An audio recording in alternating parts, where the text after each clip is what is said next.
Good evening and welcome back, ladies and gentlemen, for Tier 1 for Round 6 at the Canadian Grand Prix.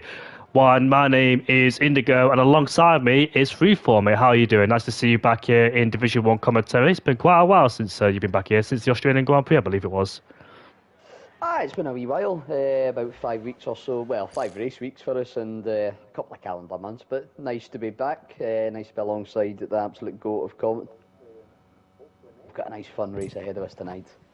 It should be indeed a full house, full 20 grid house as well. So it's always nice to see with a few people as well here. I think it is Den Dave who is making his debut, and I thought he raced here before, but obviously we've had different Daves. We've had Elite Dave and we've had Angry Davey.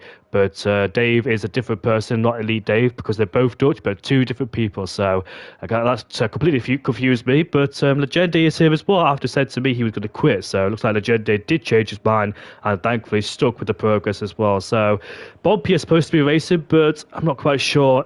He's supposed to be racing tonight, what he's got, but he's not here. Yeah, so sorry, there was a wee bit of mix-up. That's why we were a wee bit late started. So some grid updates for you. I'll just head admin job here, Jamie. I'll just run through it quickly. You'll notice CPI Chaza is back. He's dropping in for Ross full-time, who's going to take a seat in Tier 2 potentially. Maybe as a reserve, maybe full-time. We're still working out that. Then Dave, like you said, is taking over from a Dave in the Red Bull, so it's a Dave for Dave swap. And then Boompy is taking over from Nelu in the Mercedes, but he can't race here tonight. That's how there was a little bit of a mix-up with the reserves. Dari kind of got mixed out. So Dari's in as a reserve in place of Bimpy tonight, and Bosch Evans is in place for Jeroen, who had a late call-off and then came back and then called off again. So we've got two brand new full-time drivers tonight. We've got one of them who will hopefully making their debut soon, and two reserves. So hopefully everybody can follow that, because I can just about do it. Yeah, it's all good, mate. At least we have a full grid here tonight. Cole Paradox is the first driver on the circuit in the Williams as he makes his way down towards Turn 3 and Turn 4. Look at that, nice curb there as he uses all the curb on the entry as we head down towards Turn 6 and Turn 7. Want to use the curb on the entry there as much as you can. Want to avoid the one on Turn 7 because sometimes it could throw your car off balance, but some people do take that curb. Whether you set up a manager or not, I'm not quite sure. As now we head down towards Turn 8 and Turn 9, breaking in the shadows under the bridge as he exits Turn 8, spins! He has spun the car and lost traction there. A bit tricky happened on the throttle, and unfortunately that lap time has been ruined as Sieb has left the session. I'll ping Sieb another invite. I've been looking on board with Den Dave, the new man. He's currently coming up to turn number 10. Tried to combine the two words there together there, Jamie. Through 11, the little left kink, and then down. Technically this is 12 allegedly. I don't really count that as a corner down. I believe it's the Casino Straight, Jamie. You'll know this better than most. You're a well of knowledge of this kind of thing. And then the infamous chicane past the wall of champions. Gets a little bit loose in the exit, but he is going to be up first to set a time. And it's a 1:10.9. Now Strauss immediately following up with a 1:10.4. I'm expecting, from what I've seen from the guys and what I know they can do, well, there you go, there's a bit more like it, a 1:9.4. Glowstick was doing the mid-8s in practice, so I think we could see times approach them. The Tier 2 boy, 9.3, doing us proud once again, Jamie, but lap times flooding in here, mate. It is indeed. So Bosch Evans goes quickest with a 9.3, just a tenth above Glowstick in second place. Bosch Evans, of course, is a Division 2 driver, stepping up the mark once again. He scored a podium back at the Mexican Grand Prix in Division 1. As Delano now goes into P2 with a 9.4, just a few hundreds quicker there. Then Glowstick, the Welshman, Irishman, and Scotsman. 1, 2, 3 with Kenny, the finishman, in fourth place. Strauss in fifth ahead, Den Dave. Expected more from Den Dave, but of course, the first lap's always a cycle lap. It's always to get a benchmark and reference on the board to see what you can do. As Pyro invalidates in the first set already, so not good opening lap there for Pyro, as I think he validated at turn number 4. However, his teammate goes up into P7 with a 10.8. Ali, as he's the Belgian driver's duo, goes up into P9 with a 20.2. His duo scored a podium back at the Singapore Grand Prix. It was a double RB podium with his teammate Knowlesley on the podium as well, and it was a great sight to see, as Knowlesley has been around CRL and a great friend for a long time as well. I've also raced against him in another league, and I'm also in parts with him too, so I know what Knowles' pace is like. Nathan JB, the man that won the Mexican Grand Prix, I believe it was. I think it was Sieb who won the Monza Grand Prix, and Nathan won the Mexican Grand Prix. So Steve finally got another win. I think it's his third win of his career in CRL. He got one back in Baku and another one in season 6 at the British GP, if I remember, because it was only his third race of the season. And Steve won. He got dropped into Division 2 because he turned offline, but got promoted back into Division 1, and it's nice to see him back at the top. As here comes Nathan across the line then, as he leaves off where he left off back in the Mexican Grand Prix, and it's a 9.2 for him. So great lap time there from the CRL driver, as he didn't have a good opening round in Australia. He was up there, but unfortunately when that first safety car came out, he broke his wing as they all powered into the pit lane and continued up. Legenda's headed back in the pit lane, so he must have made a mistake somewhere on his lap, as Dari is currently on the fly lap so far in the Mercedes. Just, I'm going to put my actually glasses on here, Jamie. Nathan finished up at P6 after stewarding in Mexico. I don't know if you noticed, but that head admin guy, CRL Freefall, actually did the standings and results up to date tonight. So that's got everything involved in it. So it was Sweet Crown 1 in Mexico ahead of Bosch Evans, who puts the fastest lap time in, a 1:9.182, and then do well rounding off the podium. This is, I'm just going to speak from an admin perspective here though, Jamie, as Dari rounds up the line at 1:10.244. Having the likes of Bosch Evans, AJ's done a few races, I believe Probes has been here, and I've been here. The top end of Tier 2 isn't really miles off a lot of the guys in Tier 1, and it has made an interesting mix over the season, particularly in Tier 2, where some of the drivers feel that the top end is a bit outpaced. Phoenix, another one you could put in there, Hobbsy, 4-star, all capable of competing in this Tier 1. So there is a bit of mix and match, but it makes great nights like this for us, Jamie, where a Tier 2 driver is currently sitting on pole in Tier 1, and it's going to make my job difficult next season as well as the rest of the admin team. Seb, though, is going to try and make his night not so difficult by putting in a flying qualifying lap here. Coming up to the final chicane is the Red Bull driver. DRS wide open on the run past the wall of champions, up to the line for a 1:9.587, puts in provisional P6. He's had a decent season from what I've seen, and definitely one to watch. Sweet Crown, though, starting his flying lap, Jamie. On board with the Dutchman, a Sweet Crown, a 3-time champion here in CRL, as he makes his way down towards turn 1 and turn 2. As interestingly, Bosch Evans has done 3 laps on them set of soft compound tyres as well, setting his best lap on the 3-lap all tyres. So he's definitely got a lot of pace in him, because the soft compound tyres do wheel quite significantly around this track. Here comes Sweet Crown, a 90.3 in the first sector as he takes turn 6 and turn 7. Last time he raced at the Canadian Grand Prix, he won around here ahead of Isak Kush and George Russell, as it was a wet track. ILT Leroy was involved, but unfortunately when the rain came, he lost his pace. Now coming through turn 8 and turn 9, Sweet Crown taking a lot of curve through there as we exit under bridge, as we come to the corner where Rob Kubica crashed back in 2007, had a massive impact here, but a year later he went on to win the Grand Prix as Lewis Hamilton, Nico Rosberg and Kimi Raikkonen all collided in the pit lane as they didn't see the red lights, as Robert Kubica was also stationary there, but he saw the red light, green light, and managed to go at the right time. Here comes Sweet Crown now down the straight, back straight, heading towards the wall of champions.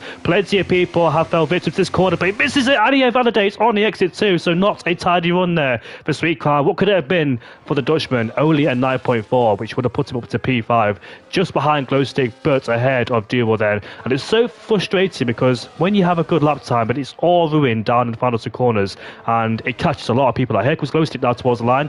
Interestingly, down in the middle sector, but it improves in the last by a 10th, and it goes up to P3. So this is really competitive between all these drivers here. But so far, it is Bosch Evans leading the way ahead of CRL Nathan, who's currently on his outlap, going for his second lap prematurely, as I think Pyro's on lap time as well, going down towards turn 3 and turn 4. Let's see how it takes it, where Sebastian Vettel unfortunately went off back in 2019, and most argued it was an unfair penalty. Like myself, Pyro goes a 90.2 the first set, so that's 1/10 quicker than Sweet Crown. So it's a decent first set as he nabs a bit of slipstream off the Aston Martin as we head under down towards the bridge in turn 8 and turn 9. Pyro's got some decent pace, we've seen glimpses of it so far, but it's just been unlucky when it's down to front wing damage or been in contact with other people. But I really hope Pyro's fortune does change, because we've seen glimpses of it back in season 9 when he was challenging all Wheeling. And interestingly as well, he's only got 1 win here in CRL. Here he is then on the back straight with the DRS wide open, where we'll see the the most overtakes. I think there's only one detection point for 2 DRS zones, like back in Mexico. So it's the same scenario here as we make our way down towards these final two corners in fourth gear, back of the throttle, so this car straight up, a bit of tap on the wall on the exit, but nothing much there as he makes his way towards the line. What's going to be for Pyro? It's a 9.1 and exactly 100ths off the pace of Bosch Evans there. Super close. Definitely, Pyro showing that pace once again. Had a little bit of misfortune with the contact in Australia, of course, finishing P12 in the end. And then after that, it's been, I believe, 3/5 and a 4th, consistently up there. Not quite able to break on the podiums, but I'm sure with that kind of pace he's showing already, could be one to watch. Knowsley up to the line then, of course. Podium in Singapore, a 1:09.909. Decent little first lap in there. Nathan, though, breaking into the 1:08 with a 9.64. I think there's still about 3 or 4 tenths out there for these guys as the track and their confidence ramps up a bit. P's with a 1:09.718 goes provisional P10 at the moment.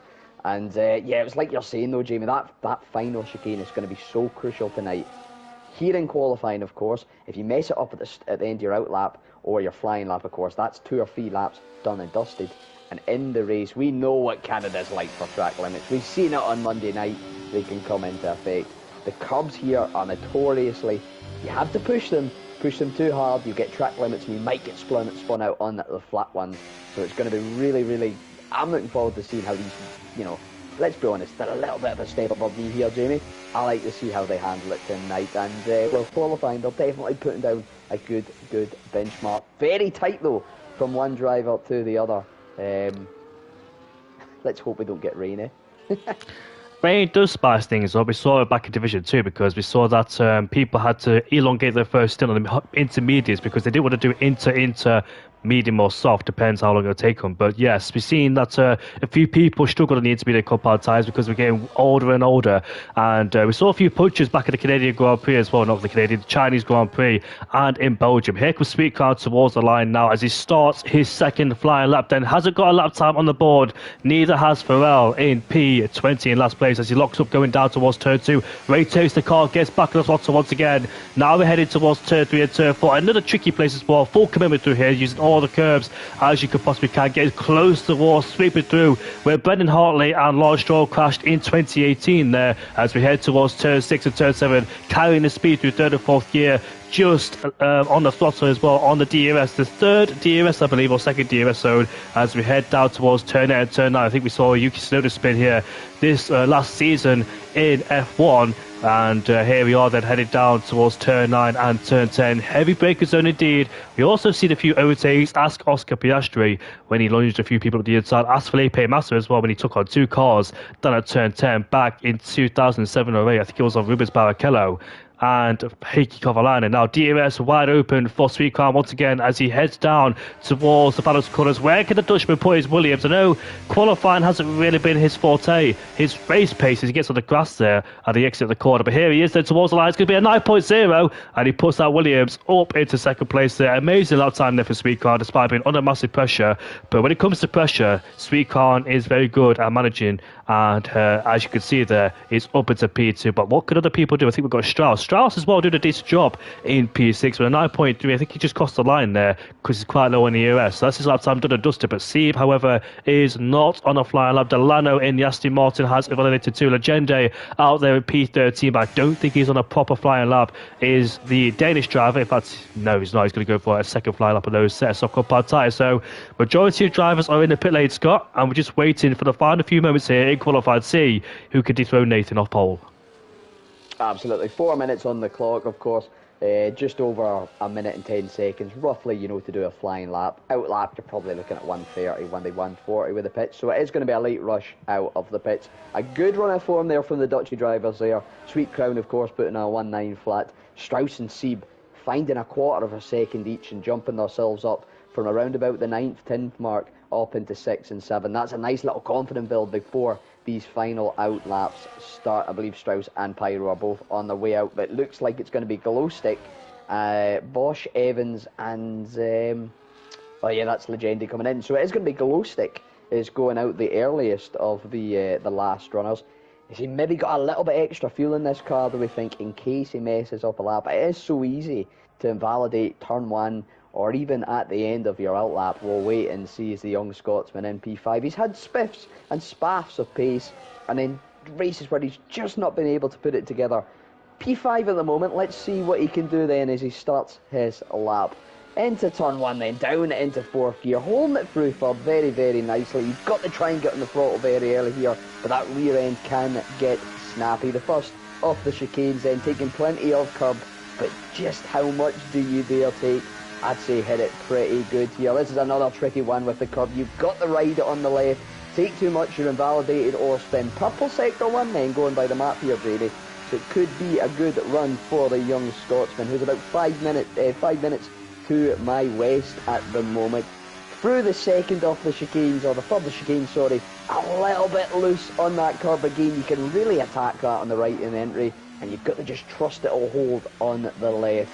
Hairpin then into second gear, trying to get up to third and up through the gears, throttle to the floor, burning every bit of ERS he has left now as the rear wing opens up for the run down to the chicane and the wall of champions. Let's see what he can do then. Down to 5th, down to 4th in fact, hops over the curbs, holds a nice bit of speed through it, and now up to the line, goes glow stick, and it's a 1:08.811. A 10.5 clear of Nathan, but there's lap times going to be flying in left, right and centre here, Jamie. What a lap time from Glowstead to put his car into first place. Another great qualified performance there from Glowstead. Bosch Evans in the first sector improved by a 10th, but unfortunately made a mistake. He hasn't validated, but made a little mistake somewhere on the course of this lap time. But I did notice Glowstick out of turn. It had a bit of a wobble on, so that cost him a bit of time. But despite that, still puts it on pole then. So what a great lap time there. Yeah, but elsewhere on the track, we've got Nathan coming towards the end of the middle sector. Nathan's improving by a 10th, so Nathan's going quicker and quicker as he locks up going down towards turn 10. Gets the car straightened up, nice in the power there. There's his teammate Farrell, who hasn't set a lap time just yet, but he's giving his teammate a nice little tow there as he will pull out to the right hand side, and Nathan then gets the full benefit of the tow, headed down towards the final 2 corners. The Wall of Champions, make or break corner. Nice exit there from Nathan, back in the power, using all the battery he has. Here he is towards the line. Can he go pole? No, he can't. It's an 8.8 and he's 600s down. So despite Glowstick's little mistake and despite Nathan getting a tow, it wasn't enough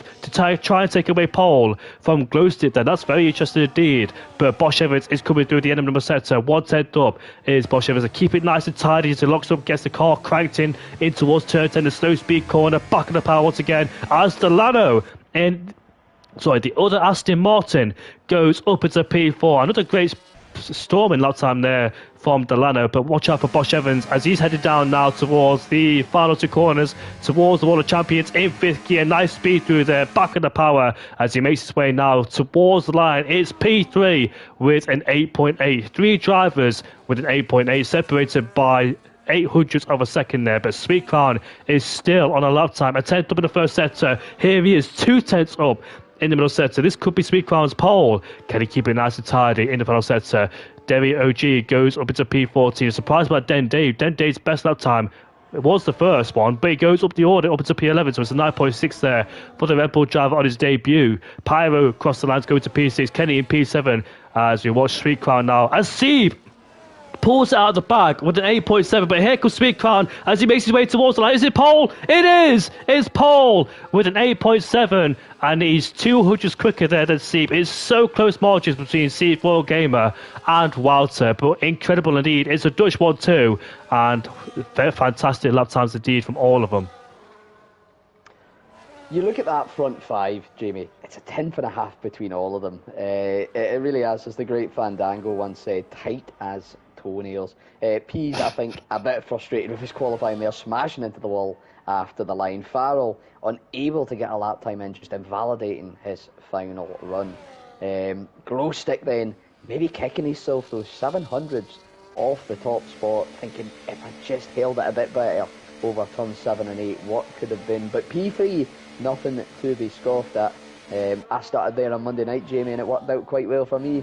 We'll see if there's a bit of a Scottish tradition going on with that position. Nathan in 4th though, Bosch in 5th. Again, you know, Tier 2 driver back up in 5th. Come on, boys. Come on. Tier 2 can't be out competing. You know, Okay. Do well in P6. Currently P2 in the championship, Jamie. We've got that to go through maybe at some point because I've actually got standings for you. Delano 7th, Pyro 8th, Strauss 9th, Kenny 10th, Knowsley in 11th. I'll let you do the full rundown, but a very tight, there's no real big gaps anywhere in this field. So as long as it stays dry, it should be an interesting race. If it stays wet, or it goes wet, it could be anybody's game there. Indeed, indeed. Here, Sweet Cloud on pole in the Williams ahead of Sieb. Close to competing, Aston Martin, Nathan P4. Bosch Evans, a great performance from him. The outlier qualifying Doom in 6th ahead of Delano. Pyro in 8th ahead of Strauss. Kenny rounds off the top 10 with Knowsley just outside of it in P11. Legende right behind as well. Those two have similar pace in another league. Then Dave goes up into P13 with Peas in 14th. Cole Paradox 15th. Ali in 16th ahead of Derry OG. Chazza 18th on his return back. Chazza scored his best result at the Imola Grand Prix 2 seasons ago in season 9. Dory, in P19 ahead of Pharrell, who didn't set a lap time, but he's in 20th place and in last. But the formation lap is on, I believe, Scott, isn't it? Because I need the toilet. It should be, mate. It should be. Well, if it isn't, you can take control. But I'm going to go to the toilet very quickly. I know that these guys... In fact, every single driver in this lobby is on PlayStation, so we haven't got any people on Xbox or PC in here because somebody bullied somebody out, didn't they, on PC? Yeah, Nelu unfortunately leaving the league because whether banter or not, I took it as banter, I'll be honest. Some of the guys were just having a poke about, PC traction. Tier 2, I think we're only down to 2 cross-play as well. It's kind of faded and gone over the course of the season, but it's still an option. I don't think we've had too many issues with it.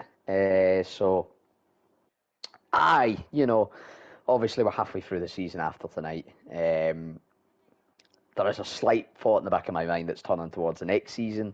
It's something to consider. Hopefully we can boost some numbers. We've had 2 healthy grids.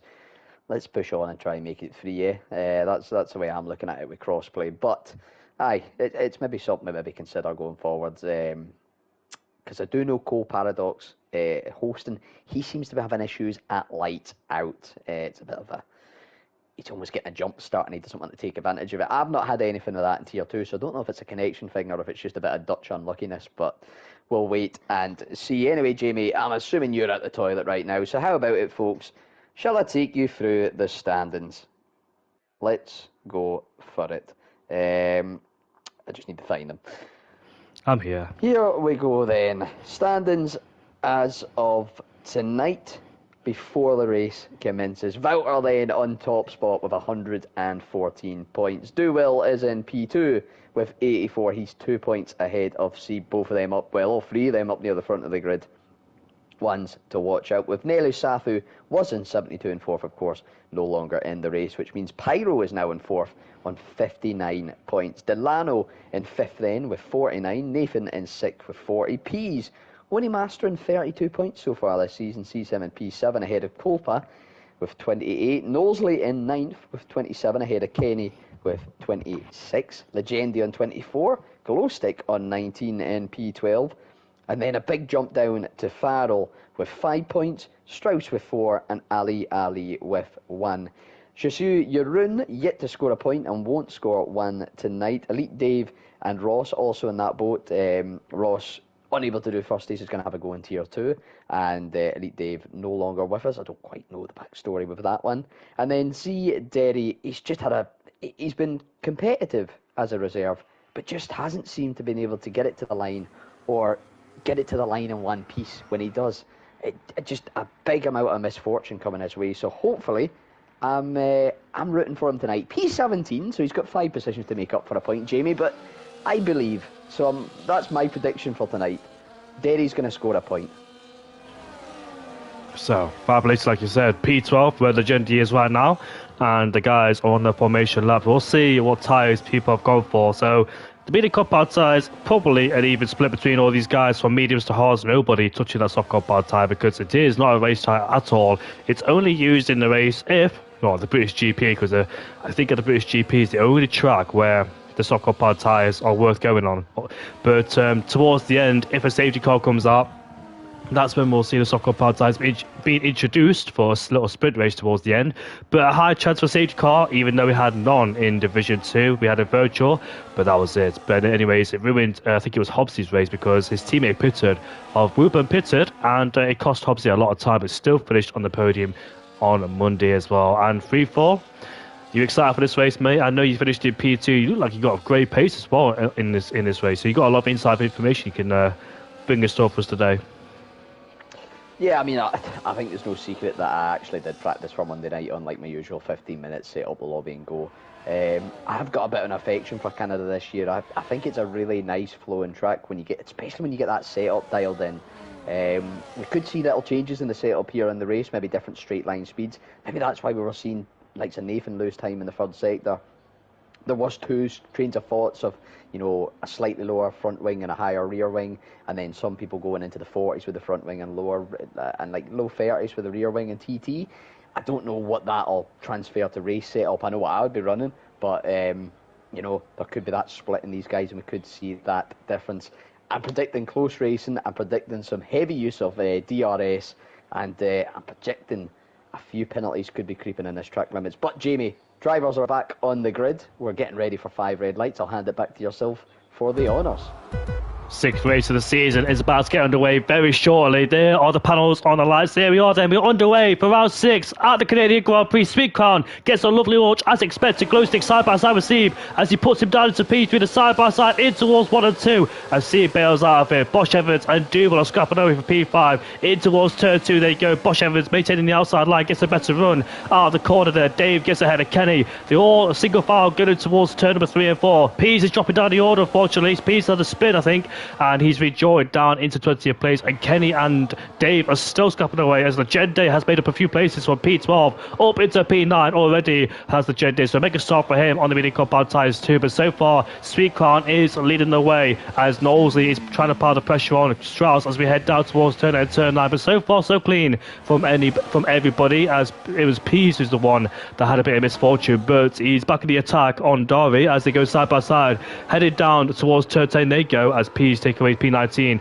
As we head towards the hairpin, Cole Paradox goes a bit wide, and I think he's been overtaken by Chazo, who puts himself into P15, and Pease has got past Derry OG, so there's two of them, Dory and Derry OG. That's going to confuse me throughout the whole race if they stay together, but thankfully everybody made it out in one piece, fingers crossed, as we exit lap 1 onto lap 2. But so far it's Sweet Crown leading on the medium compound tyres as he takes fast up in the Grand Prix, and Farrell in the background made a mistake there out of the final 2 corners, and now Pease is all at the back of him as we head down towards turn 1. It's 2 by 2 in towards turn 1 as Pease up into P17. Dory and Derry OG going side by side now. The Mercedes and Alpine continue their scrap down towards turn 3 and turn 4, but I think Dory has to back out of it. No space there, and looks like Farrell is struggling as the Alpine spun, and he's hit the wall, and he's lost his wing as well. So Derry OG there, and a safety car has been deployed already in this race on lap 2. It took us 35 laps on Monday night and we've still never seen one. 2 laps in tonight, one of them has appeared. Well, at least we don't need to worry about fuel being an issue. Big shout out from me though, Jamie. Has to go to Legende. What a start he got off the line, round the outside of turn 1. Saw Knowlesley and Kenny ahead and thought, I'm going to have a go down the middle here into turn 2. Made it stick, got better acceleration out the corner. As Pyro's had a spin on the exit of the hairpin, dropping down to P10 now. Maybe, Strauss, P9. Strauss must have got an illegal overtake there. Hopefully that all sorts it out. But back onto Legende very briefly. Saw a gap down the middle, split them like the Red Sea, and made it stick out the turn. Then made a move on Strauss, and he's up, 4 positions now, thanks to Pyro into P8. It'll be an interesting one. Sweet Crown might be ruining this a little bit, of course. The front runner, the posts are starting in the mediums versus the hards. Maybe he's going to try and build that gap early doors when he's got the slightly better tyres.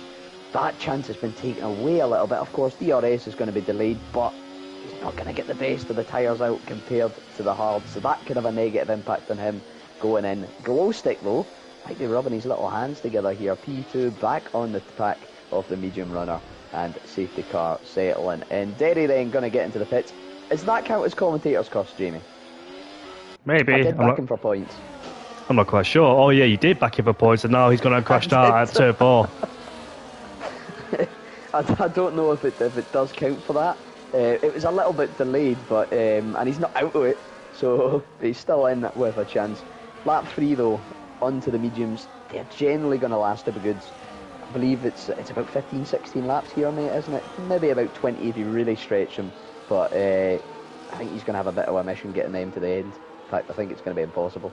So we'll see what his strategy plays out. But yeah, we'll see how the restart goes. Could get the age-old tale, Jamie. Safety cars, they make safety cars. Yeah, safety car already on lap 2 in this race. But we only have one version safety car in Division 2. But Sweetcon has been compromised because in the early stages, he wants to break out the DRS range of Glow Stick. But even before the safety car came out, Glow Stick was able to keep in his DRS range, even on the hardcore power tyres. So good pace from the Harvarders there of Glow Stick, Steve and Nathan. But I'm interested in this strategy now because it can go either way for any of these drivers. Obviously, a safety car this early in the Grand Prix won't really change anything other than Sweet Crown not able to break out the DRS range. So we'll see then how the rest of the race goes. And I think that Glow Stick is Steve in a good position because if Sweet Crown can't break out that DRS range, it could be another massive trouble throughout the whole race because you know when the medium compound tyres start to fade away, it's just horrible because they start sliding around so much, you have no grip. It's just difficult as well with braking, accelerating and traction and turning in. So it's a whole lot of problems when the medium compound tyres get old. But the hard compound tyres are so durable, when they start to fade away, they still continue going even when they're at their worst as well because the hard compound tyre is just able to go that longer distance and keep the wear. But the medium compound tyres is just dreadful sometimes. That's why some people start on them early, then go on the hard compound tyres later. I know in this game that the mediums to hards can be the way to go. We've seen it in the All-Star strategy that hards to mediums was the way to go in the 2023 game. But this time around, it seems that mediums to hards is the best strategy. But we'll find out. We'll see later on. But safety car is coming in at the end of this lap. Sweet Crown's job is going to try and pull away from the Harvarders as much as he can. Bosch Evans Duval surrounded by Harvarders. Those two on the medium compound tyres lucky to try and put themselves further up the grid, but are not able to do so. It's so difficult, so notoriously difficult to overtake at this track, especially with the DRS ranges. Pease and Cole Paradox, those swap places there. Not quite sure what's going on between those two, but back to the front then. Sweet Crown will control this race. He'll determine when to go. And we'll get racing once again then underway in Canada as we'll see then when Sweet Crown decides to pull the pin. Glow Stick will need Cadillac reactions, so does the guys behind as well. Extra bit of tire temperature, weaving left or right of course. You can't really brake and accelerate on this game like you used to in the old game to all the tyres. But when he go the final two corners, I think he will. Not yet. As he goes right now at the final corner, Glow Stick, however, has been left in the clutches of Sieb. But Sieb is not close enough to make a move down the inside in towards turn 1. Then let's see what happens down here in towards turn 1. Is anybody close enough? There's a McLaren of Strauss looking. That's the other McLaren, sorry, a Pease up the inside of Cole Paradox. Makes the move stick and he puts himself into P16. But somebody spun. It's Legende has spun out of turn 2 with Valtteri Bottas spun in qualifying in 2019. Knowsley is ahead of Pyro, so must have had a problem himself. Pyro and Sieb, Pyro and who was it who just spun then? Legende. Pyro and Legende. Did they make contact going down towards turn 2? I'm not quite sure. But Legende struggling. So is Kenny behind. Kenny's had a poor exit at turn 7. Here comes Dave. Side by side. Both in IRT. But Kenny stays ahead for the time being. Dave is too clever and wise not to go for moves down towards turn 8 and turn 9. Not to break the DRS early in this train.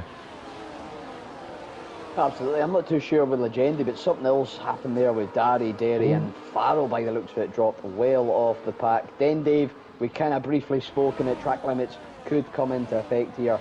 It's the first to pick up the dreaded white and black flag. Getting a move, though, on Kenny. Seems to be a bit of ghosting there from Kenny. Not sure if that's a connection or a speed difference. As Pease gets past Ali on the run down to the chicane. Chaza.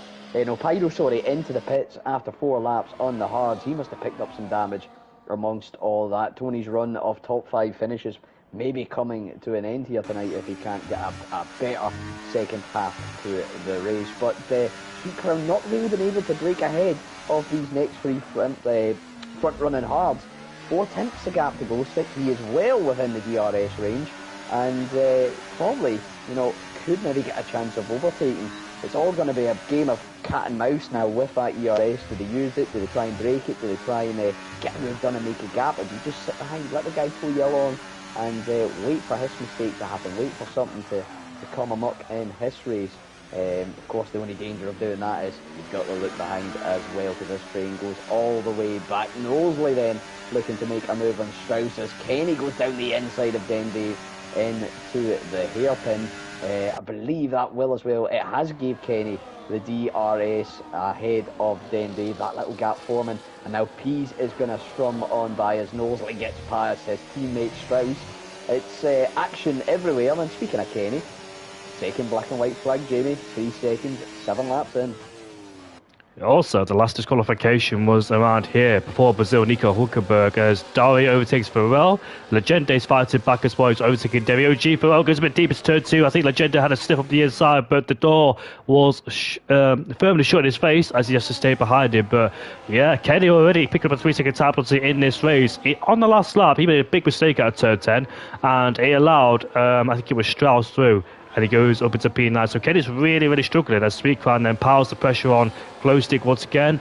So it's so easy to try and stick in the DRS range. Got 3 DRS zones around here. And now we're heading down towards the hairpin once again. Glowstick leads ahead of Speedcrown receive in P3 as he tapped the back of him going in towards turn 10. Glowstick did the same thing as well, going down towards turn 10 as he just outbroke himself there and hit the back of him. But the DRS then enabled once again Speedcrown in a bit of a predicament on the mini compound tyres, because he's not able to make, he's not able to overtake Glowstick and pull away, or the first safety car he wasn't able to overtake him or pull away either. So looks like he's already struggling there. Duval's dropping that DRS range of Bosch Evans, and we head down towards turn 1 and turn 2.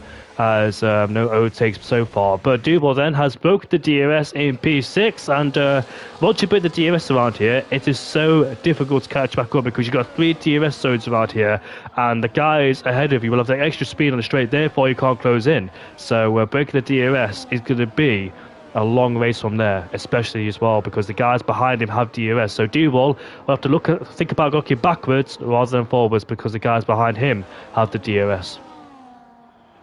Absolutely, it really is. You know, you're pulling back into that 1 second. You've either got to burn your battery or you've got to push and abuse the curb. It seemed like that was going on. There was an awful battle, well, not an awful, an AFA battle, a Scottish term there for you folks.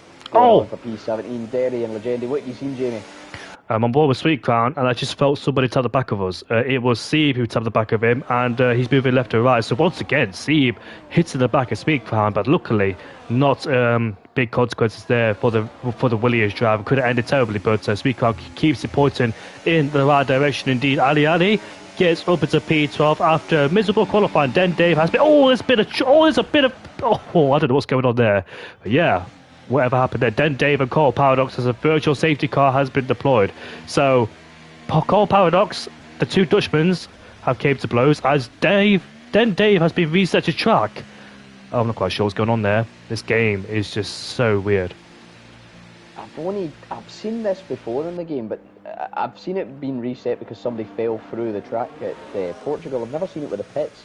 I'm not too sure. It looked as if just a minor wheel bang, maybe a contact model issue there, and it just sent the 2 of them flying from one side of the track to the other. Then Dave is now apparently leading the Grand Prix and coming out of the pits. This game is just terrible. Farrell gets a drive to penalty for speeding under VSC. But yeah, we continue leading once again as Glowstick leads the Grand Prix, and it's been reset. Here we go then.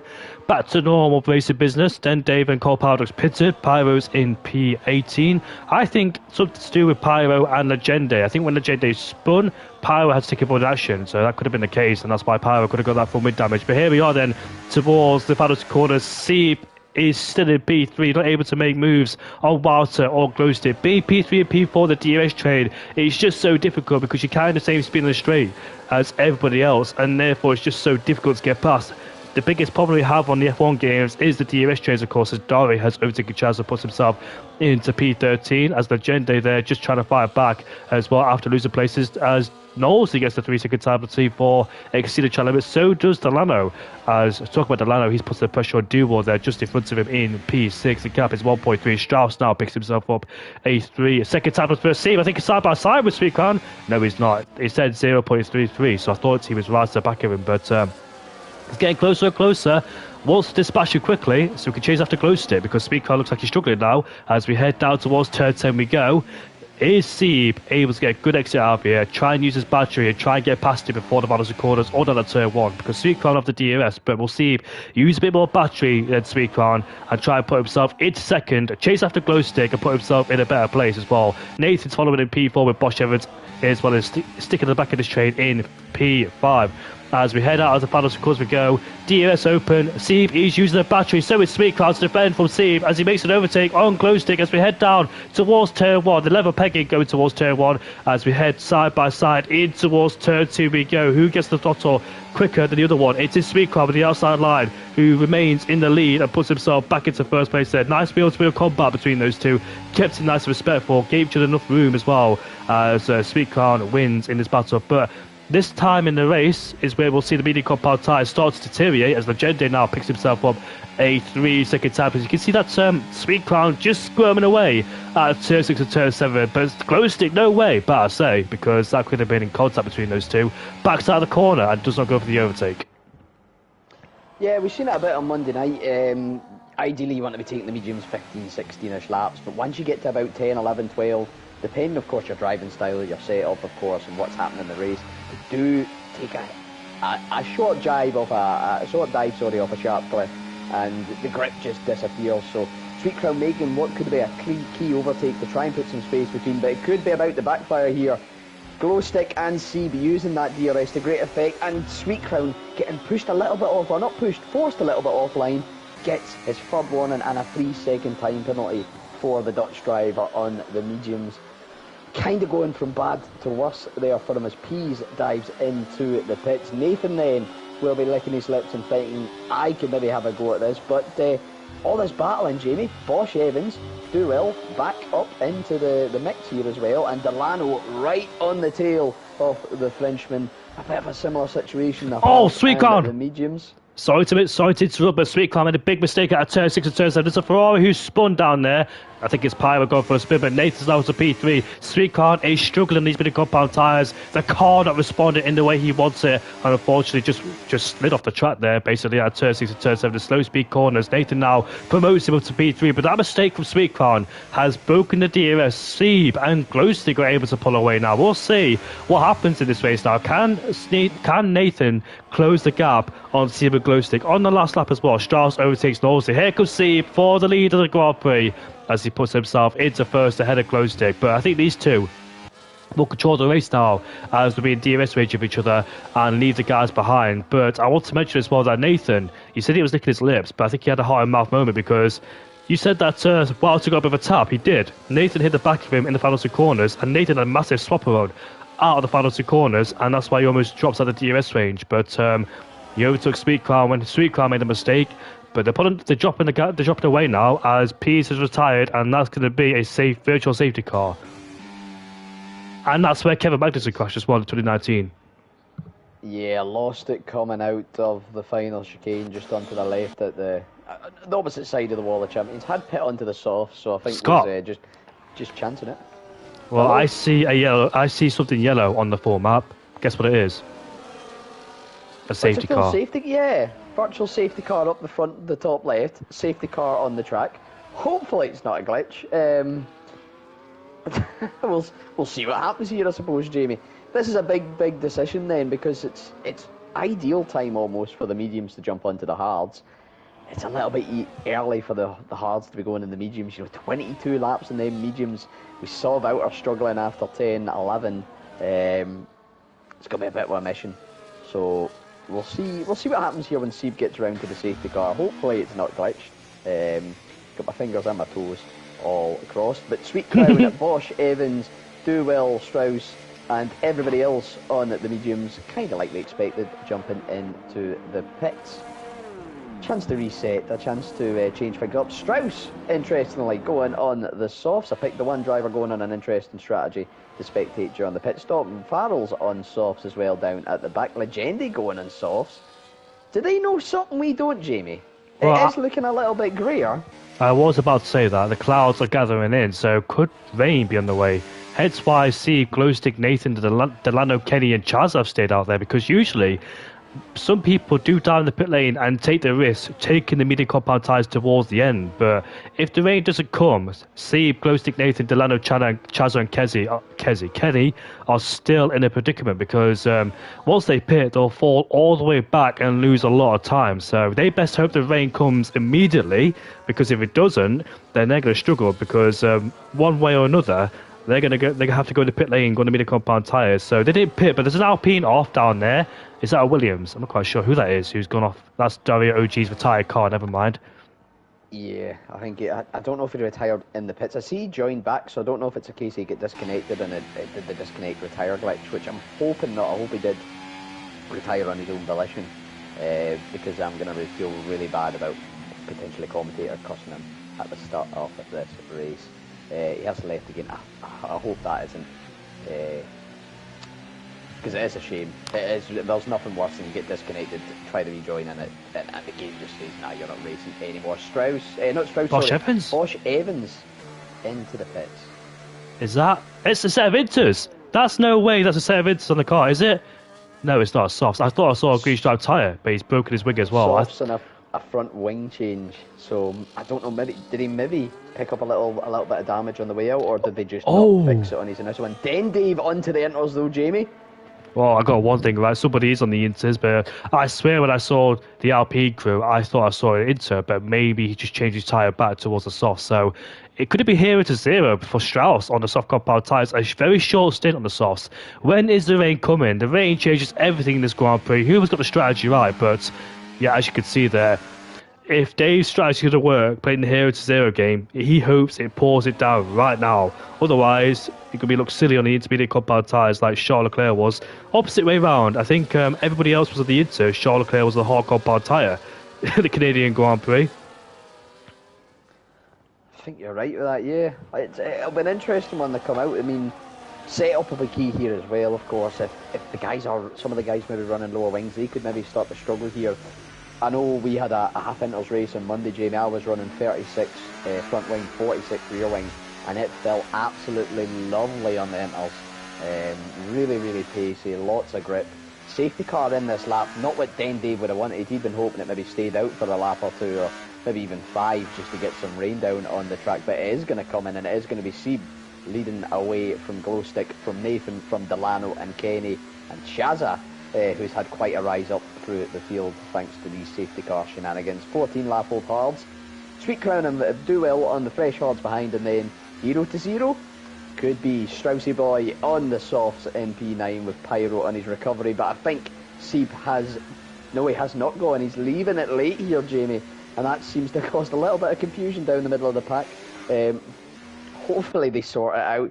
Cole Paradox getting a 10-second penalty for a severe collision. Seeb is now away, Jamie, and a bit of chaos in the mid-pack. Hopefully the front runners get away clean. Side by side between Glowstick and Nathan, as Nathan does the old switcheroo. Glowstick sliding to the corner there out of turn 2. Nathan puts himself into P2. A classic switcheroo there from the Sauber driver, as Glowstick was really fighting for grip. Now it's raining, and it has to rain hard. There's a few people struggling there for grip at the exit of turn 4. What a complete change in this Grand Prix. Kenny is sliding through turn 6 and turn 7. He slid his way into P4, but look at that fighting for trash. He can't do it as he's really struggling. Has been demoted down into P8 now. Sweet Crown on the brand new set of hard compound tyres. He needs to make these hard compound tyres work for 1 or 2 laps, but it's really pouring down. Where's Dave? Dave's in 14th place there. He needs to make sure he stays at the chaos, making sure that he doesn't tap the back of anybody, get any full mid damage, because there's a Mercedes or Dory who's got full mid damage. Look at this, a total mess in the hairpin. That's a Mercedes and Legendic on the inside. Those two on the set of soccer parts. Strauss has spun on the grass, and he rejoins down into P13 we go, and he's spun to hit the wall. Oh my goodness me for Strauss, unfortunate there, but Sweet Carl puts himself into P4 ahead of Delano. These guys are in the pit lane right now, so only 1 lap on these hard compound tyres. Somebody has gone for it, that's doable. And here comes Den Dave. Den Dave takes the lead of the Grand Prix. What a fantastic strategy call from the Red Bull driver. Absolute masterclass there from the Red Bull on his debut. Let's look at Duval sliding through turn 1 and turn 2. What a complete change. Reminds me of a few seasons ago when Strauss was the one who made the right strategy call, and it put him into first place for a few laps. But every single body except Duval It's on the instance. Here comes the leader pack. Then Nathan is up. It's a P3 ahead of Seeb. Glowstick at P5. Here comes the original leaders. So staying out there on one lap hold. Well, staying out there on whole cup. Oh, sorry about that. I'm getting ahead of myself. But Seeb slided through turn 3 and turn 4. Almost put Glowstick at the wall there, like Sebastian Vettel almost did on Lewis Hamilton back in 2019. But what an absolute master strategy call from Den Dave there. He leads, but there's still a long way to go. Never know if a safety car comes out or anything else happens. Then Dave there, what can he do in first place? Do well. Unfortunately, staying out there one lap later hasn't paid off, and he'll drop to the back of the grid. But this range has changed his head dramatically. We only had one lap on under the safety car, and the people who stayed out there on the old tyres, it paid off for them, because Nathan Seaman Glowstick with the ones, and Chazza's too on his return back. It's worked out for Chazza beautifully, and we're Sweet Clown down into P11 then, so it hasn't worked out for Sweet Clown, and for those people that pitted under the second safety car, staying out there was the best choice. But here comes Nathan now on the back of Duval, but it should be easy. Taking candy from a baby, Nathan will be very careful to not take the back of him, as he doesn't do. But then Dave though, how many penalties has he got? He's got about, let's have a look. 3-second time penalty has Den Dave. And here comes Steve now, puts himself into P2. Very handy conditions, and it's a Red Bull 1-2 as well. It's going to be an absolute good day for Red Bull if they keep it this way, but there's still a long way to go, Scott. Absolutely. I was right on board with Dendy on that restart there. He lost about 2 seconds by the time he got to where Nathan and Stephen Co are by now. And then we've seen the rise he had through the pack through the rest of the lap, just how quick conditions can change. As Steve and Nathan still battle out there. That's doing wonders for Den Dave as well.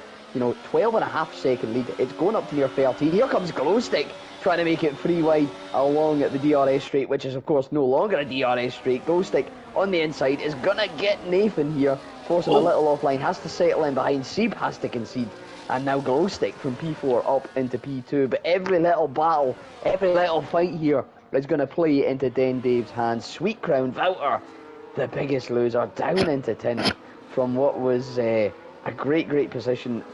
The first few laps just shows you how things can change. Oh, Den Dave! That's half his lead gone with just penalties. He needs to keep it clean on the track. These tyres, we've seen it, Jamie, they can go to the end from here if there's nothing further.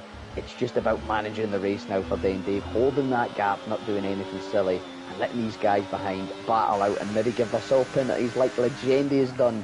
He's chasing down Chazza and probably about to get a move done into turn 1. Has a little bit of a move up the inside. Delano and Evans battling in the background, and well, we said there might be rain, they said it might be dry. We've got a bit of both here, Jamie. We have indeed, and it spiced things up definitely as well as we head down towards turn 3 and turn 4. All these cars scrapping away with Knowsley there in P7 defending from Bosch Evans. He went a bit wide himself in turn 3 and turn 4. Here comes the Williams up the inside. He's going to be so close there between Delano and Sweet Crown, but Delano stays in P9. Glowstick, however, has gained 1.5 seconds in the last lap. The gap went up to 30 seconds because Glowstick's Nathan Seed was skirming away, fighting, but Glowstick has got some tremendous pace.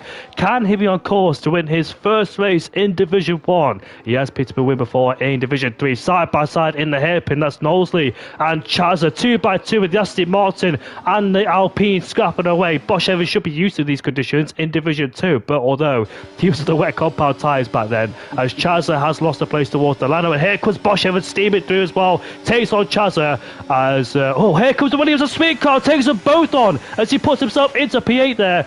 Look at the overspeed he had on those two, and now he puts himself into 8th, right behind Delano once again. As we continue this battle between the midfield cars, Glowstick has brought the gap down to 10.4, so Glowstick is absolutely flying as Den Dave's lead keeps tumbling down. Remember, Dave's got a 6-second time penalty in this race as well, so Glowstick only needs to get about 4 seconds, and he could be on his way to win the Canadian Grand Prix. Oh, mistake there from Delano. He's in the wall, and he lost his. I think he kept his unplated tab, but that's a big mistake. And Sweet Clown has been released, and here he is then under massive pressure from the guys behind. Chazza will go up the inside in towards turn 6. So big mistake there from Delano. Lost about 4, maybe 5, maybe 6 places, and here comes the Ferrari of Pyro on the outside, but can't quite make the move stick. Pyro is itching to get a move on here. He had a little bit of a love tap to the rear of Chazza a couple of corners earlier. Luckily, no damage for him, and he's looking to charge on. Glow Stick though, what a bit of pace he's shown. 8.7 the gap now, and he's managed to gap Nathan by 1.4, who's gapped Seed by almost a second. As Pyro sliding it up the inside like a sausage going down a corridor into P10 he goes, but Delano not going to give it up. He is not going to be here for the taking easy, and is fighting back with a bit of straight line speed, probably down to set up or maybe a bit of the battery uses, and holding out. Pyro getting held up, an absolute treat here. Chaza doing a defensive wonder class, and Kenny picking up a 3-second time penalty. Seeb though closing back up with Nathan a little bit on this lap, losing out to Glowstick, who's again took 6/10 out of that lead. And Bosch Evans, although not maybe quite in the mix for the podium at the moment, he's got to be looking at them penalties in front and thinking, yeah, this isn't the worst position to be in. But I'm sure, Jamie, there's going to be plenty of more to... oh, I've had a you moment. Sorry, pal. Plenty more of them to come, as well as maybe another twist in the form of Burt Maylander. We will wait and see. Lap 21 of 35 here in Canada. The rain is well and truly pouring. And at the speed it's coming down, Jamie, do you think we could end up on the wets? Oh, I think it's going to be nip and tuck, but I think we're going to take the interest towards the end. Maybe the wet conditions could, maybe the wet tyres could be introduced. I'm not quite sure. But like you said, Nathan's dropping away from Glowstick, and here's Delano up the inside in towards turn 10. Lays the brakes, gets the move stick, and he makes the corner 2 for good measure. Pyro now willing to take advantage of Chaza, but Chaza gets a better exit than the Ferrari driver. But in the second phase, the Ferrari gets the power down, and he puts himself into P10 now. I thought both Hasses been a good place, but unfortunately they both dropped backwards due to their own misfortune. Kenny had his moments when he lost the car multiple times on the turn 6 and turn 7. Really struggled to get the hammer down, even on the old hardcore powered tyres, and that's why both Hasses are the back in P11 and in P12. They were 5th and 6th. Haas went from 0 to 0 at one point, but yeah, watch out for Seeb in P4. Still puts the pressure on Nathan in front of him, but it looks like Nathan has got the gap securely over Seeb, as he looks like he's struggling there. But the gap is under 6 seconds, so Glowstick could be on course to win the Canadian Grand Prix. And what a fantastic driver's been. Had the pace in the get-go when he took provisional pole and lost it by a few hundreds when Walter took it back. But yeah, he's been in the fight ever since the start of the Grand Prix. Remember, he was third coming out of the pit lane, third in the train between himself, Seaman, Nathan, JB. And while those two scrapped away, Glowstick said hi, took advantage of both of them and put himself into P2. Now chasing Dead Dave down for the lead of the Grand Prix. There's 14 laps left to go, so I think Glowstick can catch Dave with the rate of knocks he's going at. Both has to swap places there as Kenny puts himself into P11 ahead of Chaza, the Finishman, who slides to the corner at turn 10. Really struggling with his braking today. I've seen him drift into the corner many times, so maybe adjusting that brake bias just a bit there for Kenny. Maybe it's just a bit too more towards the front than the rear, hence why he's locking up so much. Maybe he needs to put it into 56 and 57 to prevent the rear brakes, the front brakes locking up and snatching on him.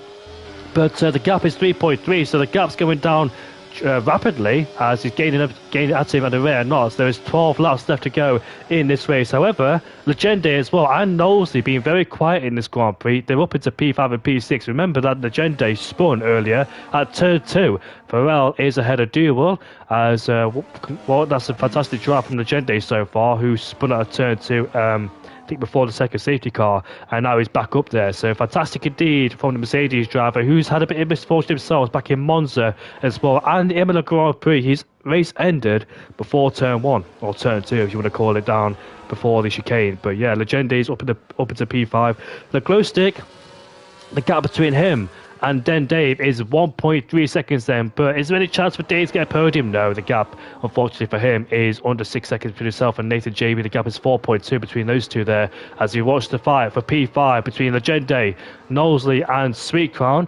Of course, all three of them had the podium so far. Legende scored a podium back at the Australian Grand Prix after a fantastic drive from him, even though we got put in a wall with Pyro down at turn 11. As here is Knowsley, right to the back of Legende. Will he dare send it around the outside in towards the breaker zone? He does, and he puts himself into P5. Nice overtake there from Knowsley, and now Legende's got to watch out for Walter right behind. And here comes Walter right on the back of the Mercedes driver as we head down towards turn 1 we go. Can Sweet Crown, there's a lock up on the front there, but keeps it nice and well within the track limits and keeps it on the road. Can Sweet Crown do a switch back on the Mercedes driver? Delano is ahead of Pyro again, but Sweet Crown is not able to take advantage, and Glowstick is right at the back of Den Dave then. So Den Dave's lead is about to be taken away as we go wheel to wheel. Glowstick now has taken the lead of the Grand Prix. What a fantastic drive from the young Scotsman. It was his birthday a few days ago, and this could be his birthday present indeed, Scott.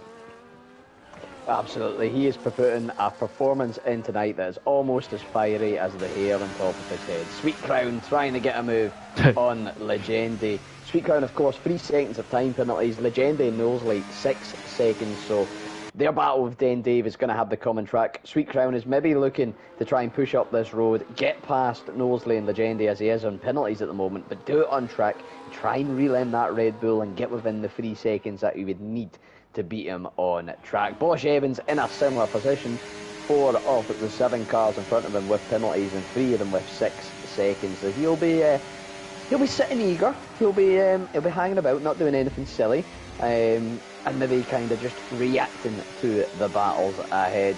Delano and Pyro still going at it. I think Pyro has now got the move done, as, speaking of moves, Duell slides it around the outside of Farrell into the final chicane. Bosch Evans does make a move on Legende and is going to try and follow Sweet Crown up this road on what is a bit of a recovery drive for the championship leader. Luckily for him, his biggest star, closest rival you could say, Duell down in 13.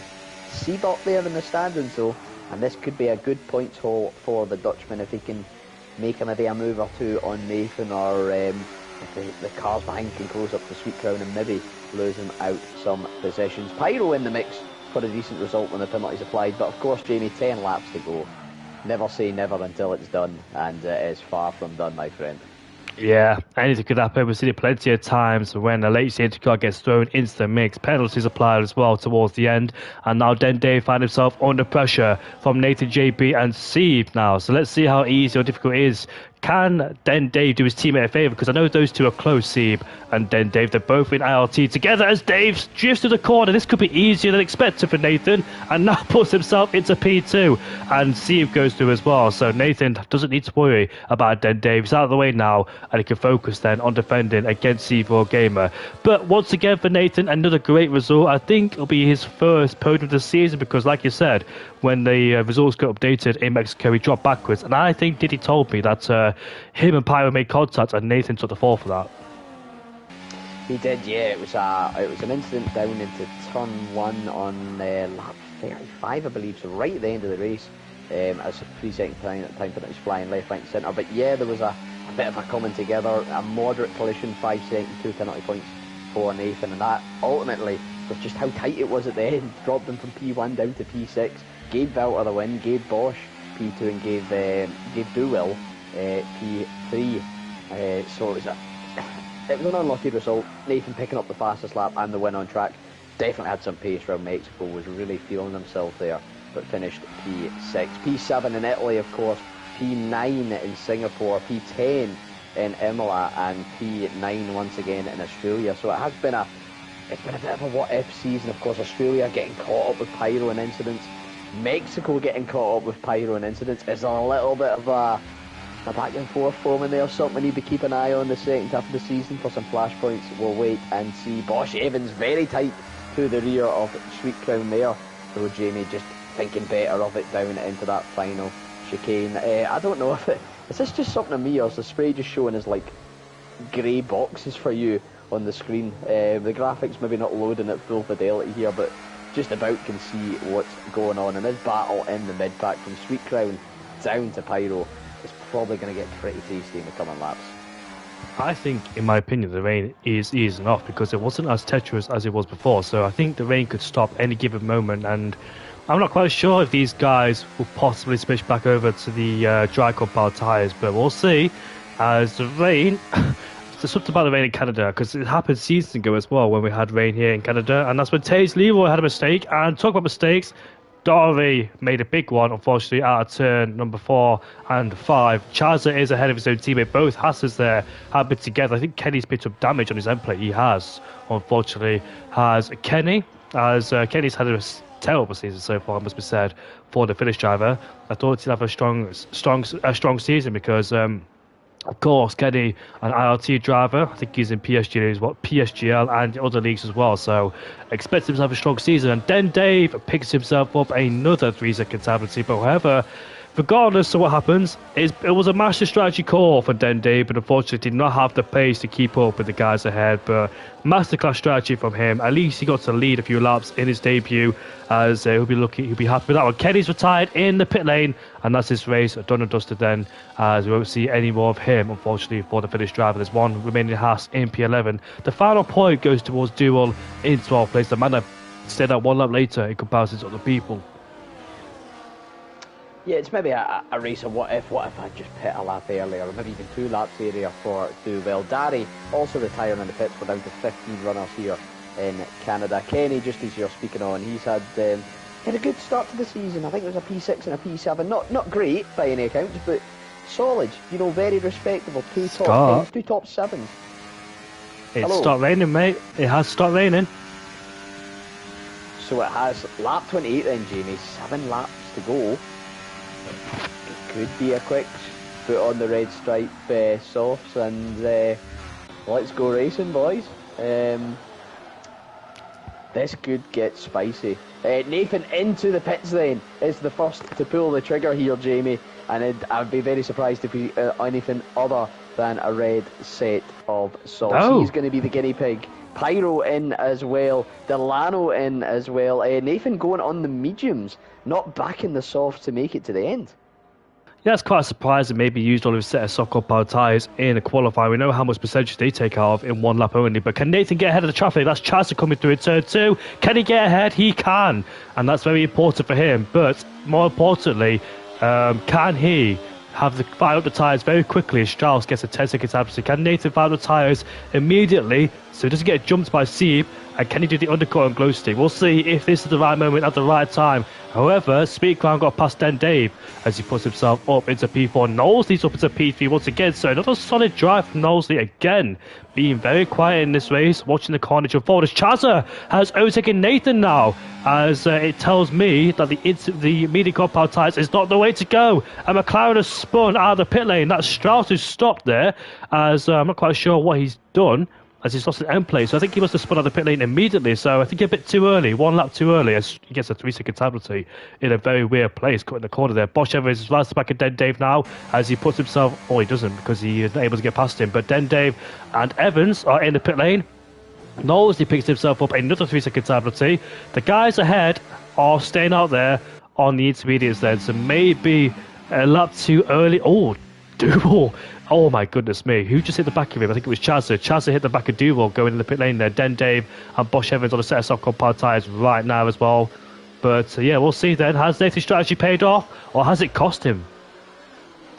I think I agree with what you're saying there. I think he's went 1 lap too early and 1 compound too hard.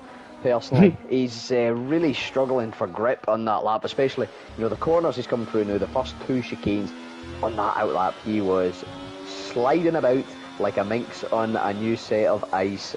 Bosch Evans and Den Dave though also scrumming a little bit here. It looks dry, but it's obviously going to be very, very greasy, and the curbs can be killer here. So that's obviously not going to help things. It could. We've seen it before. I believe it was Tier 3 last season or the season before. I remember the British Grand Prix where it got like this towards the end, and the strategy was to stay on the inters and just ride it out. Maybe it could be the same here. Glow Stink Sorry, mate. Glow Stick thinks otherwise. Mixing my words together there and almost causing a bit of drama there. He's on to the soft.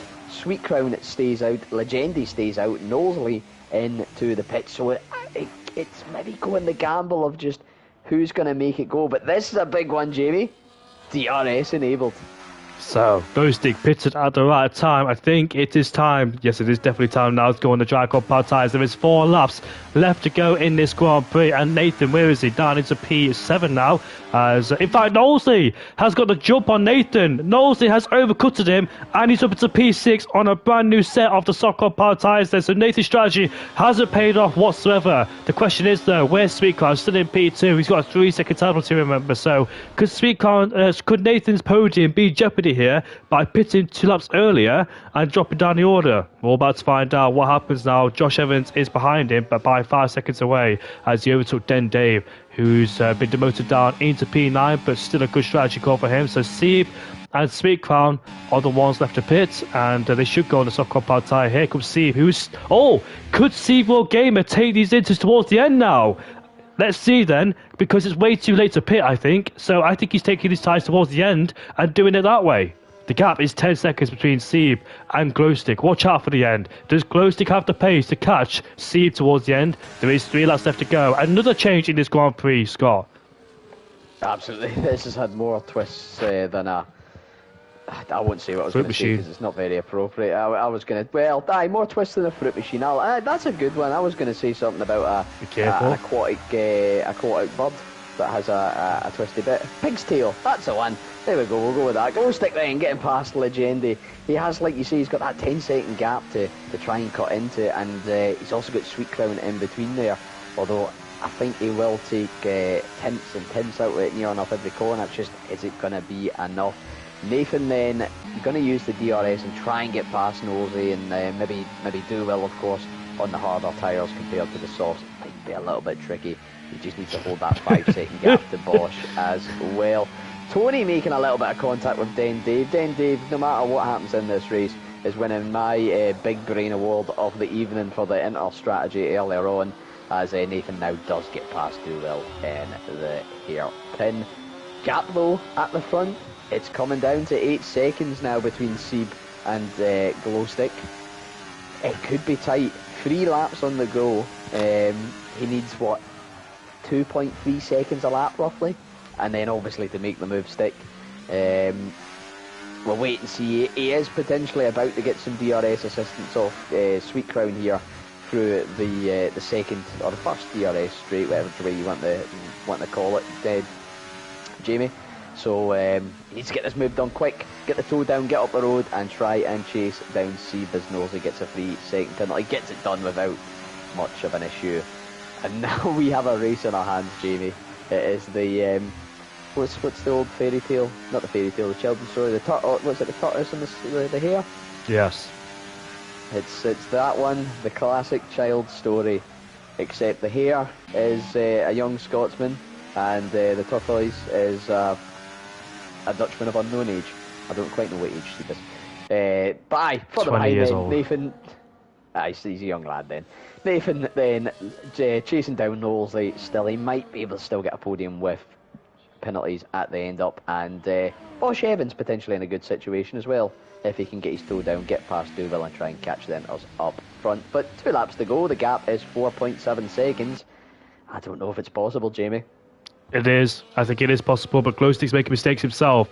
And I saw C make a mistake at turn 2. You got new softs versus very old inters on a dry track. So I think Glowstick will do this. He's gaining out of it or not. Coming through like a steam train is Glowstick, and he's improving in the first sector. I think Sieb has no response whatsoever. Glowstick got to make sure he keeps it nice and tidy. It was a very nice move on Sweet Crown to go up into P3. And Nathan, unfortunately, as Pyro has fallen down in the order, no safety cars can influence this. So that's very good there for Glowstick and Sieb.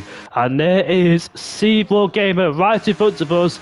Then Dave gets another penalty. That's 12 seconds for him as he's down in P9. But there he is. Then Glowstick is looking for his first win of the season. I thought Sieb would have got it after his him staying out there on the intermediate compound tyres. But the softs, big difference there between the softs and the intermediates now. And we'll come in towards finals and corners. Sieb will lead the Grand Prix. In fact, Sieb will come across the line to lead the final lap. But when we go towards the checkered flag next time out, I think Glowstick will win.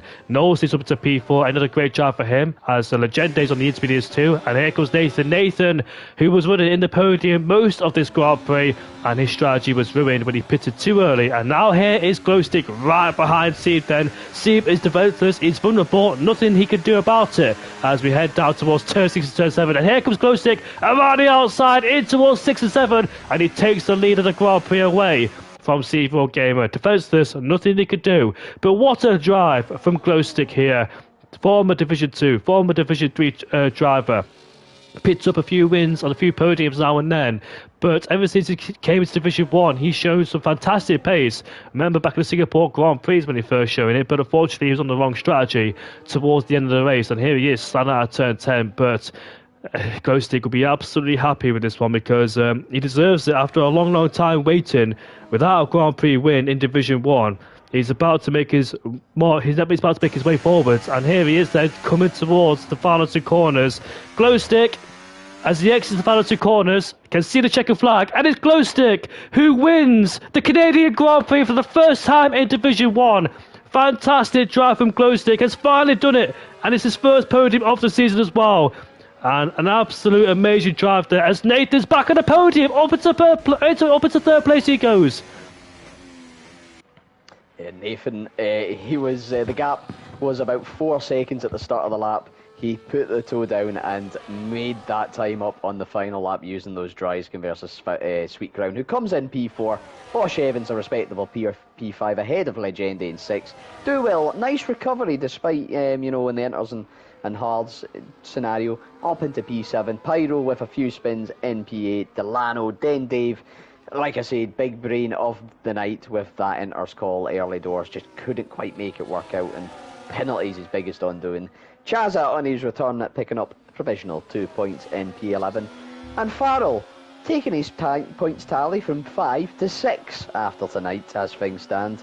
It's only up here for the Irishman. I believe Copa was the last of the finishers as the game gives Legende the driver of the day. But what a race, Jamie. What an race of the season so far, potentially. Oh, yeah. It's maybe in contention.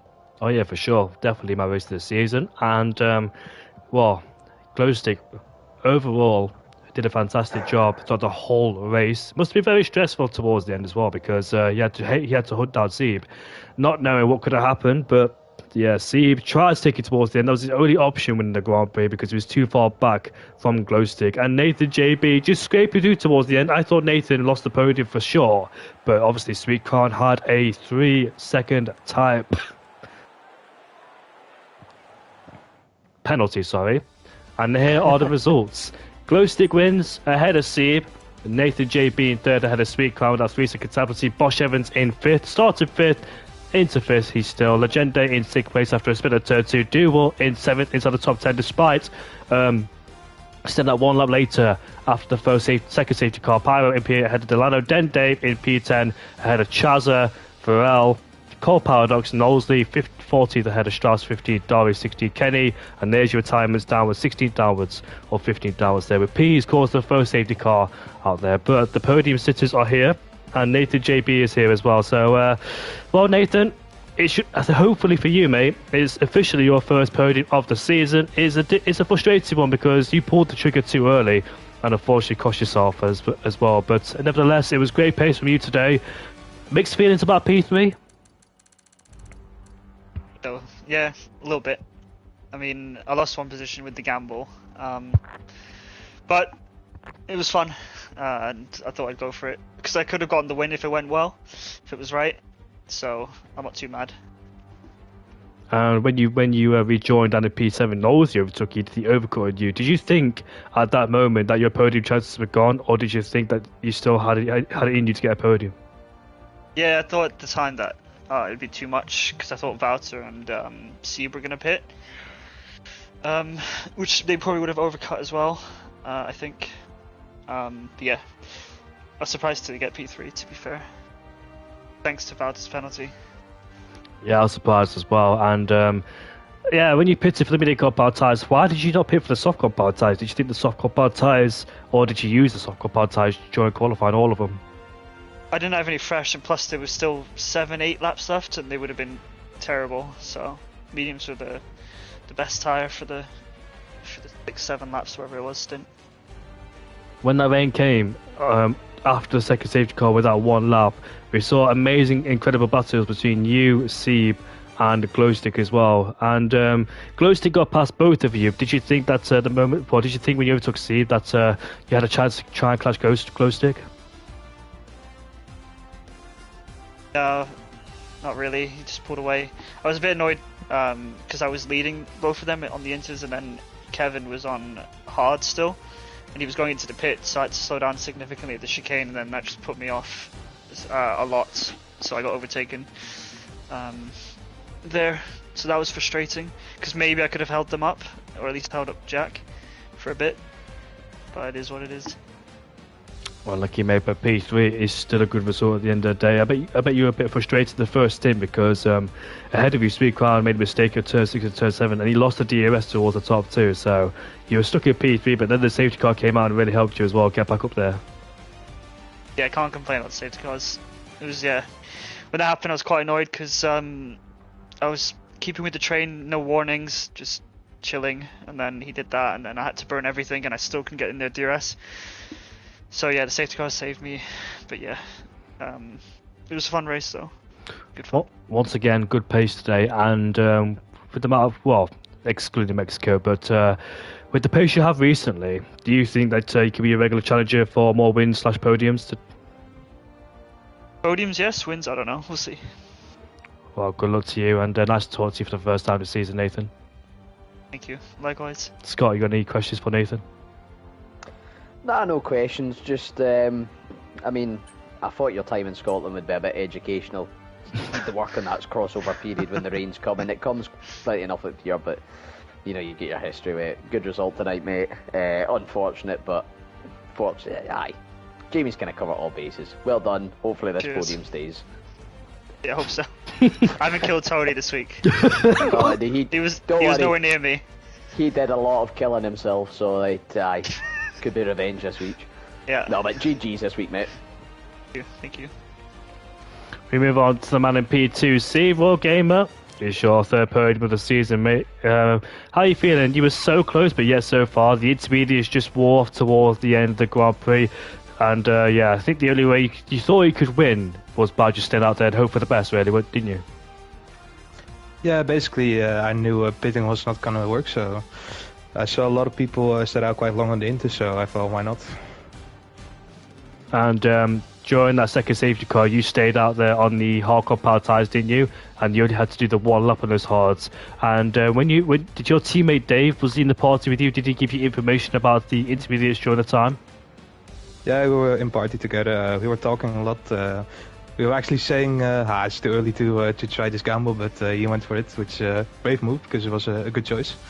Yeah, he spoke to me about the pace. He also went earlier to slicks, so he said what the pace was on the slicks, which was pretty bad, I heard. So yeah, I decided to stay out longer. I was already planning to pit for slicks quite early, but glad I didn't. Yeah, glad you did as well, because you would have lost a lot of time. But at what moment did you think that lost you this race? Because you were leading the Grand Prix ahead of Nathan and Glowstick. But I think Nathan, you were fighting quite a lot, because in the early stage of the wet weather pace, you were struggling quite a lot, and therefore you and Nathan were scrapping out of turn 6 and turn 7. You kept going deep into corners. Was it because you weren't adjusting quick enough towards the wet conditions? Was it your setup, or were you just generally struggling in the rain? Probably a mix of a lot of things. Mostly the setup was no idea for the wet. Yeah, I know my tricks to be quick and wet with the setup, so I won't spoil them here.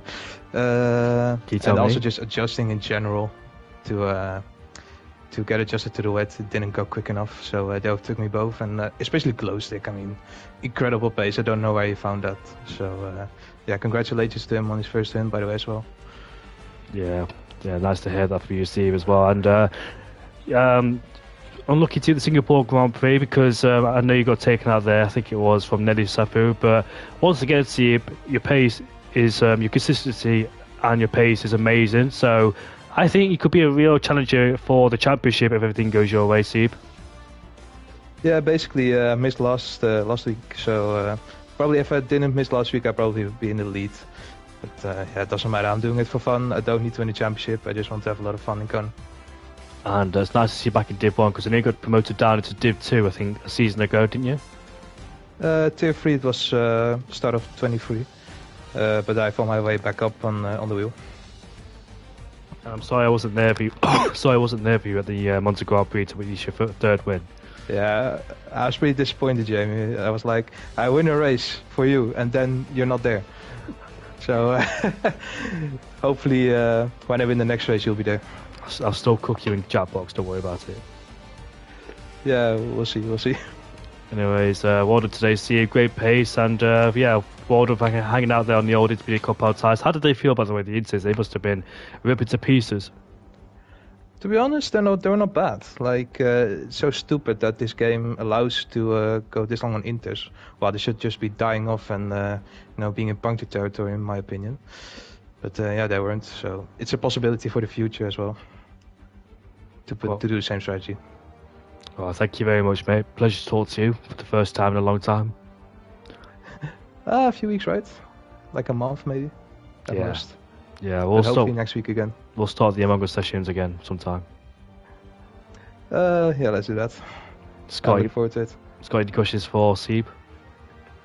No question, just more a kind of follow-up point. With the championship, obviously you missed last week. I think you'd be right up there. My calculations, if things stay as they are, 25-point gap between yourself and Wouters. Aye, keep the fight good, keep it going for the next 6 rounds, and give Jamie something to fanboy over for the next 6 weeks would be absolutely brilliant. Congratulations again, Steve. Yeah, thank you, Scott. Yeah, well done today, Seeb World Gamer. Moving on to Glowstick then. Glowstick, wow, amazing pace. Commentated with me on Monday, and in the wet conditions too. Here we are today, and in fact, Scott, you can take over. I think I'm done for tonight. You're gonna. Jack Glowstick, you are a tier 1 winner, mate. How does that feel? How does that sound?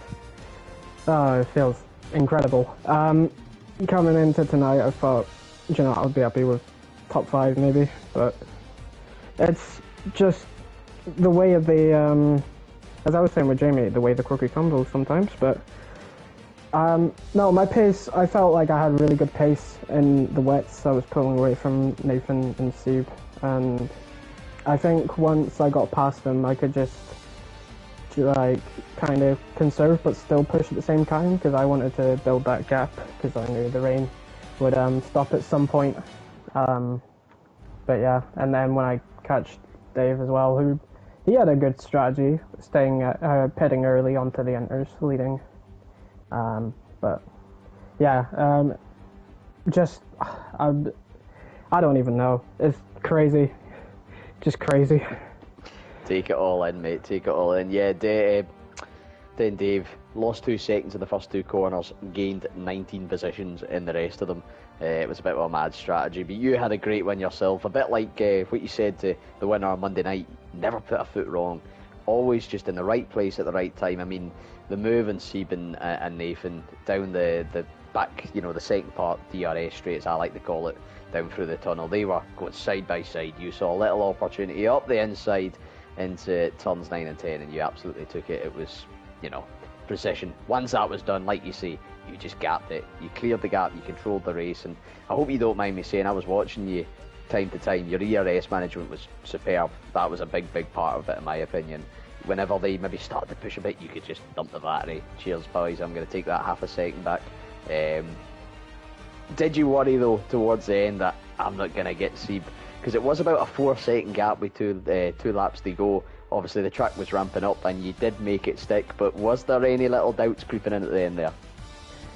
Yeah, definitely. It was very, very nervy towards the end. It was just...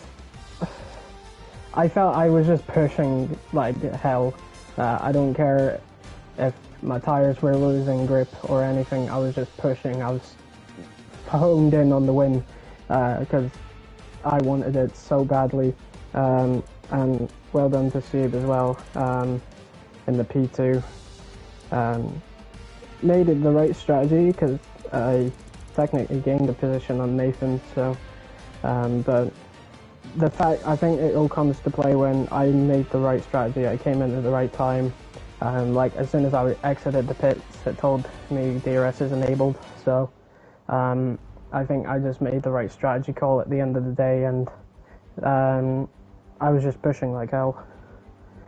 We could see that from the lap times. I mean, the first stint, Wouter starting on pole on the mediums, we're thinking, is he going to gap these guys? Obviously, the safety car maybe helped a little bit, but even before that, and obviously prior to that, he wasn't gapping you, so your hard pace was looking good. Yeah, I mean, a flawless drive. You've said it to me a few times this season. I'm pretty sure I heard the shout out the window. You'll definitely be celebrating tonight, mate. I suppose I'll ask you, next part of the season, we've got Kota next week, Monaco after that, and then 4 more tracks. Is this the start of a late title charge? I'm going to ask that question because I want to hear your answer. I don't know. Like, my consistency has been up and down like this season. Like, I've had not good finishes, I've had good finishes.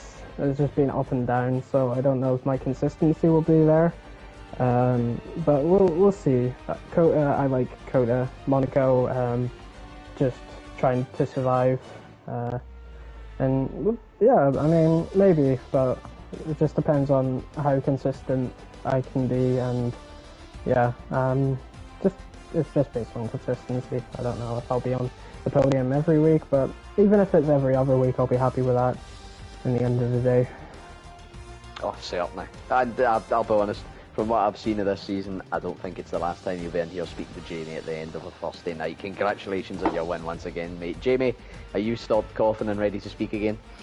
Yeah, I think I'm ready to speak again. But yeah, following the point there, from Scott to Glowstick. Glowstick, happy for you to get your first win. It's been a long time coming, mate. And yeah, your first podium of the season, your first win of the season, fully deserved after a fantastic pace. Good overtakes, good strategy calls, and you had to hunt down Steve as well. So you had to work for it today, and you deserve it as well. So well done, keep it up, and hope to see you back at the podium more times. Yeah, thank you. Second win ever, and it's just been up from here, and I'm just happy, just really happy because I started in tier 4, then made my way up to tier 2, and now I'm tier 1, and I got my first win in tier 1, so it's just been up, and I'm happy with that. Yeah, I'm happy for you too. I'm happy for you too, mate. Yeah, we're right off there then. Congratulations towards the top 3, Nathan JB, Steve Wargamer, and Glowstick. Scott, once again, thank you for commentating. It's been an absolute pleasure to have you alongside me again, and hopefully, well, if Yoga or Bjorn don't turn up, then hopefully you're by my side. I mean, I've always said, if you're ever short on a Thursday night and this grid has got full drivers and they don't need my, well, we won't call it wonderful driving, we'll call it driving on the grid, I'm more than happy to step in. Pleasure's always mine, mate. Good to be back alongside you. Thank you very much as well. And also, one person here in the party, Bosch Evans, congratulations on another good result. P5, mate.